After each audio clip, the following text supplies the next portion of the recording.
RNS residency and restaurant, signal गड्ढा road, Jadcherla. हमारे यहाँ रमज़ान स्पेशल असली घी से तैयार करदा मटन व चिकन हलीम दस्तियाब है। इफ्तार के लिए बेहतरीन और लजीज हलीम हासिल करें। ख़ानदान और दोस्तों के साथ हमारे रेस्टोरेंट तशरीफ़ लाएँ और हमारी खुसूसी डिशेस बिरयानी, इंडियन, चाइनीज़, मंदी, तंदूरी का लुत्फ़ उठाएँ। ऑनलाइन ज़ोमैटो सर्विस दस्तियाब है। मज़ीद तफ़सीलात के लिए 9884233637 या फिर 8019322105 पर रब्त पैदा करें। अस्सलामुअलैकुम नजरीन, आप देख रहे हैं जचरला टाइम्स न्यूज़। नाश की बेहुरमती के खिलाफ जड़चल्ला में कुल जमातों पार्टी के कायदीन का धरना, मुतासरा ख़ानदान की मदद का मुतालबा। नागसाला गांव के रहने वाले पुणे भीमेश की नाश को मार्चरी में कुत्तों के नोचने के अफसोसनाक वाक़े के खिलाफ ऑल पार्टी कायदीन और अवामी तंजीमों के ज़ेर एहतमाम मकामी इमारो दफ्तर के सामने एहतजाजी धरना दिया गया। मुजाहिरीन ने रियासती हुकूमत को इस वाक़े का ज़िम्मेदार ठहराते हुए मुतासरा ख़ानदान को फ़ौरी इमदाद फराहम करने का मुतालबा किया। धरने में मुतवफ़ी भीमेश की अहलिया पद्मा और बेटा हेमंत भी शरीक हुए। इस मौके पर बीजेपी, BRS, CPI और CPM के कायदीन समेत मुख्तलिफ अवामी तंजीमों के नुमाइंदों ने मुतालबा किया कि हुकूमत भीमेश के ख़ानदान को 30 लाख रुपये एक्स ग्रेशिया, 2 एकड़ सरकारी ज़मीन, सरकारी हॉस्पिटल में एक मुलाजिमत, डबल बेडरूम मकान और इनके बेटे को गुरुकुल स्कूल में तालीम का मौका फराहम करें। बादशाह ऑल पार्टी कायदीन ने अपने मुतालबात पर मुश्तमिल एक याददाश्त मुकामी इमारों को पेश की। आइए देखते हैं जड़चल्ला टाइम्स न्यूज़ की रिपोर्ट। चैनल को लाइक करें, शेयर करें और सब्सक्राइब करना ना भूलें।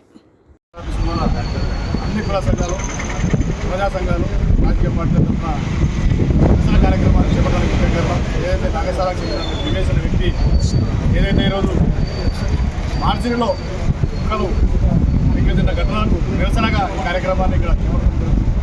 అయితే మనం ఈరోజు చూస్తూ ఉన్నాం, ప్రపంచం మొత్తం వైజ్ఞానికంగా కానీ ఆధునికంగా కానీ ఎంతో అభివృద్ధి చెందుతూ ముందుకెళ్తుంది, ఎంతో డెవలప్మెంట్ సాధిస్తూ ఉన్నాం, ఎంతో ముందుకెళ్తా ఉన్నాం. కానీ ఈ చర్చల పరిస్థితి ఏందో, మరి ఏమైందో, మరి ఏం రోగం వచ్చిందో జడ్చలకు, ఈ జడ్చల పరిపాలన అట్లా ఉందా లేకపోతే జడ్చలకు ఉన్నటువంటి నాయకులు అట్లున్నారు. కానీ ఆ పరిస్థితి ఏందనేది చాలా ఘోరమైన పరిస్థితి. ఆ పరిస్థితి ఎవరికి రాకూడదు, దాదాపుగా మనకు శత్రువులకు కూడా ఆ పరిస్థితి రాకూడదని చెప్పి మనం కోరుకుంటాం. అలాంటిది ఒక వ్యక్తి చనిపోయినంటే దైవంతో సమానంగా చూస్తాం. అంటే ఆయన కాళ్ళు మొక్కడం కానీ చనిపోయిన వ్యక్తులు ఒక దైవంతో సమానం చూసి చివరి అంత్యకాల కార్యక్రమాలను ఎంతో ఘనంగా చేసి నిర్వహిస్తాం. అలాంటిది ఈరోజు ఒక వ్యక్తి ఇంత దారుణమైన ఘటనకు గురైనంటే ఆ కుటుంబానికి ఎంత శోకం కలుగుతుంది, ఆ గ్రామానికి, ఆ చర్చల యొక్క మండలం కావచ్చు కదా, ఈరోజు రాష్ట్ర వ్యాప్తంగా, దేశవ్యాప్తంగా ఈ యొక్క ఘటన చాలా తీవ్రంగా కలకలం రేపిస్తూ ఉంది. ఏదైతే ఈరోజు మనం ఆధునికంగా వైజ్ఞానికంగా ముందుకెళ్తామని అనుకుంటున్నామో, ఏదైతే 100 పడకల హాస్పిటల్ కానీ ఇంకోటి ఏదైనా కానీ ప్రభుత్వాలు ఆర్భాటాలు చేస్తూ అవి చేస్తూ మేము చేస్తున్నాము, మేము డెవలప్మెంట్ చేస్తున్నాము, మేము కడుతున్నాము, బిల్డింగ్లు కడుతున్నాము, డెవలప్మెంట్ చేస్తున్నాము. డెవలప్మెంట్ బిల్డింగ్లు కట్టడం అది కాదండి. ముందుగా మౌలిక సదుపాయాలు ఉండాలి. ఎప్పుడైతే మనం గవర్నమెంట్ హాస్పిటల్లో మార్చి 6 నెలల ముందే తయారైందని మీరే చెప్తున్నారు. మరి 6 నెలల ముందే మార్చి ఎందుకు అక్కడ షిఫ్ట్ చేయలేకపోయారు? దానికి కారణాలు ఏంటి? ఎందుకు అంత మరీ ఘోరంగా ఆ విధంగా ఆ యొక్క శవాన్ని అక్కడ పెట్టి ఆ శవాన్ని లోపల కుక్కలు పోతుంటే కూడా చూడలేని పరిస్థితి ఉన్నటువంటి ఆ యొక్క సిబ్బంది ఎందుకు నిర్లక్ష్యంగా వహించాలనేది బాధ్యత తీసుకోవాలి. అదేవిధంగా ఈరోజు ప్రభుత్వం ఏదో అధికారులను సస్పెండ్ చేసి ముందుకెళ్ళడం కాదు, అధికారులతో పాటు ఎవరైతే బాధ్యులు ఉన్నారో, ఎవరైతే పరిపాలన ఎవరైతే సాగిస్తున్నారో, రేపు ముఖ్య నాయకులు ఎవరైతే ఉన్నారో వాళ్ళు బాధ్యత తీసుకోవాలి.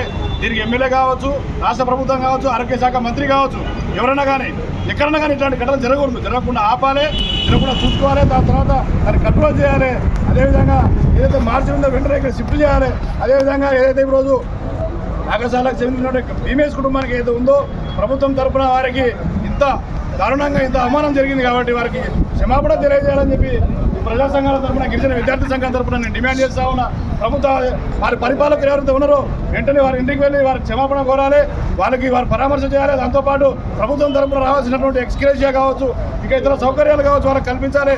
అదేవిధంగా ఇలాంటి ఘటనలు ఎప్పుడు జరిగినా ఇక ముందు జరగకుండా చూసుకోవాల్సిన బాధ్యత ఇక పాలకులకు ఉందని చెప్పి తెలియజేస్తూ, అదేవిధంగా ఈరోజు వచ్చినటువంటి ప్రతి ఒక్కరికి, ఇక్కడికి వచ్చినటువంటి ప్రతి ఒక్కరికి పేరున ఇలాంటి ఘటనలు జరిగినప్పుడు ముందుగా స్పందించే గుణం వచ్చినటువంటి ప్రతి ఒక్క నాయకులకు అందరికీ ధన్యవాదాలు తెలియజేసే అవకాశం ఇచ్చిన ప్రతి ఒక్కరికి ధన్యవాదాలు. For the latest news, please subscribe to our channel, like the video and don't forget to share.